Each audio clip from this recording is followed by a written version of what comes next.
Like, is this real life? Like, is this real life? Like, how in the world did my last video get over 3,000 views? Like, what? What? Are we like YouTube famous now?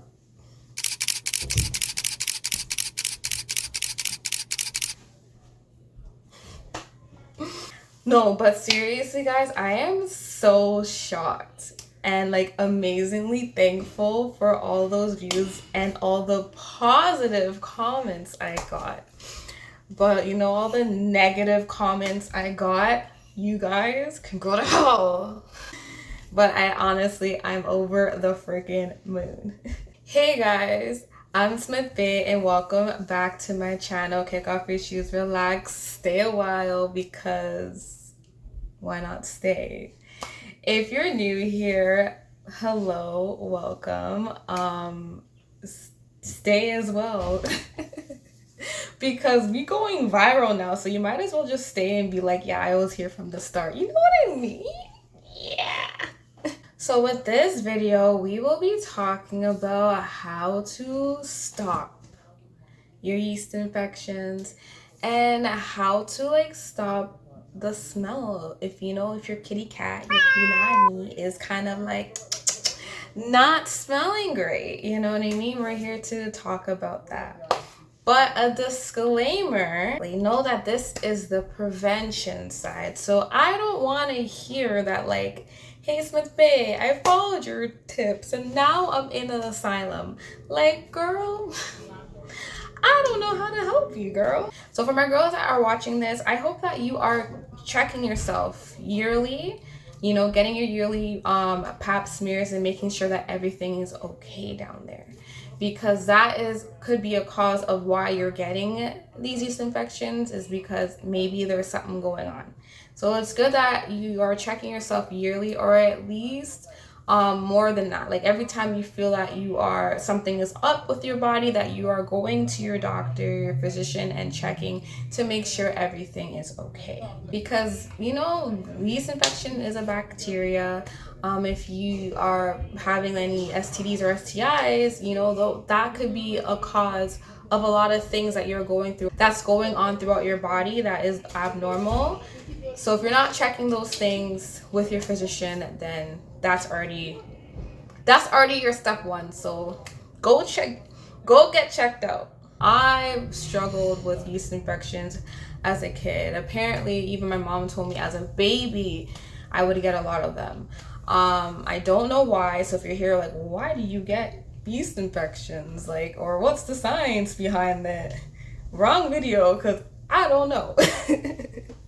But what I do know is that I used to get them a lot as a kid, and it was so frustrating. But the number one reason why they stopped is because I started drinking cranberry juice. Cranberry juice, I'm telling you guys, is the holy grail. It's the holy grail to help with your yeast infections, because when you drink cranberry juice, it has a lot of like stuff that helps you with your gut health. And like I said, don't know the science of it, but I remember as a kid I used to hate cranberry juice. I was not drinking it, and I remember my grandma telling me like, you gotta drink cranberry juice, it's healthy for you and it's good for this and that and the third. And I was like, ew, it tasted so nasty, so no. And I always would avoid it. When I got a little bit older, I think I was 24, I started to just start drinking it, because I'm like, you know what, I need to like activate my gut health more and just make sure everything is good. And I know for me, like I said, I used to get yeast infection a lot as a kid. It was bad. Even I remember telling my doctor recently when I got checked out, like, well, you remember I used to get them a lot? He's like, I do. I remember. I would go to the doctor so often because I would have them so often. But as I got older, they weren't as frequent. I can't see it. They didn't occur so often, but I would still get hella irritated in my kitty cat. So I was like, I just needed to stop. Like, you know what I mean? I need to stop, you know what I mean? So what I did was started to drink cranberry juice. And they say basically the effects of cranberry juice, when you drink it often, you would start to notice the changes after 6 months. But cranberry juice, you know, for a lot of people, it's just not, it doesn't taste good. You know, a lot of people just don't like it. I was one of those people, but I got used to it and I was like, yo, that is my go-to drink. But for the people that don't like drinking cranberry juice, there's also pills that you can get. There's also vitamins. I live in Canada, so I remember seeing the tablets. I believe, was it Johnson & Johnson that sold them? Hold on, I have the brand. Yeah, Jameson. So this is not it. This is my B12, but I remember going in Shoppers one time and seeing that they sold cranberry pills in this brand. This is the Jameson brand. But they sell a whole bunch of vitamins, including cranberry juice, or cranberry pills. So if you really don't like to drink cranberry juice and you're good and you don't have a phobia like me of taking pills, the cranberry pills are another option for you, and they're probably a bit better because they're not filled with sugar and stuff. But that's where I'm leading to my second point. Your diet is very important, okay? The reason why you could be experiencing for me, I know that it was probably my diet. Now looking back at it, is that if you're eating a lot of sugary foods with yeast in it, you know, so a lot of bread, pastries, all that can activate you getting yeast infections, right? Because all those carbs and stuff. Those foods can really activate you getting a yeast infection and feeling irritated up there, because if there is an unbalance, that's what could be happening. Third point, exercise and drinking water, guys, because exercising is really good, you know what I mean, for everything. It's good, and it's good for the yeast. I'm telling you. For what I did when I started to, which I feel like that's why a lot of my yeast infections as I got older started to cool down, because I started working out more in my early 20s. And I'm telling you, working out is so good for everything. Like, it's good for your overall health, but it is good for the down there, you know? You're flushing all those toxins out of your body. So anything that's flushing out of your body is a good thing. And drinking a lot of water. Water is so important. Water is life, you know what I mean? So water is good to also flush out those toxins. So then, you know, when you go to the bathroom, all those toxins are coming out into the toilet, right? So basically to prevent the smell, I'm telling you, also cranberry juice. To prevent your smell, oh my gosh. When I started drinking, well, to be honest, I don't really even know how I really smell. Like, I know how to smell, but for me, I don't like it, right? So I don't know. But when I started getting more like sexually active, before my celibate journey, literally, when I started drinking that cranberry juice, I am telling you, them guys were they love my smell. I don't know what it is.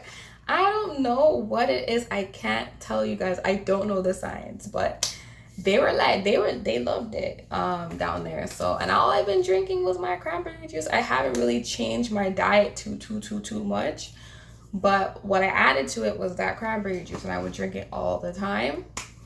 And yeah, they loved it. They loved the smell. So that's one thing to get your cuckoo smelling right, is drinking some cranberry juice. I've heard to drink it right before sex too, and you're good to go. But I would just drink it periodically. Just add it to drinks or beverages that you have. That's good for the smell. Like I said, also checking your doctor to make sure everything is good down there, because a lot of STDs, STIs causes bacteria, which can cause a smell. So if you're not checking yourself, like I said, again, stressing this out, if you're not checking yourself, that could be the reason why you don't smell good, because you're not checking, you know, with your doctor. frequent showers. Make sure you're showering. That's a no-brainer. Make sure you showering. You know what I mean? I do not use scented body washes when you're washing down there, because that can cause yeast, and it can cause like it can literally unbalance your pH balance, right? If you want to wash down there, I know there's a soap called Viagra or something. I don't know. I don't personally use it, but I know that's good for like balancing your pH balance if you're having problems. For me, I don't even put soap down there. Literally what I do is when I wash, I put the water a bit warmer, and I take a good, like, what's it called, a cup of it in my rag, and just start like splashing up there, and just, you know, wiping, you know, with water, like, you know, just to make sure everything is out.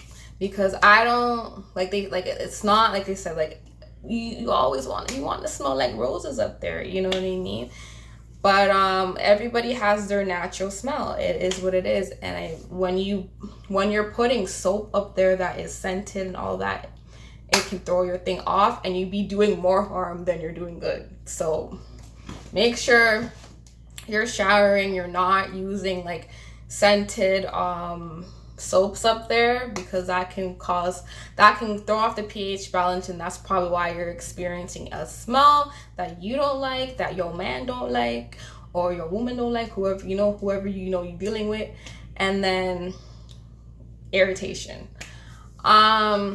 I would say also make sure you're up to date on your shaving.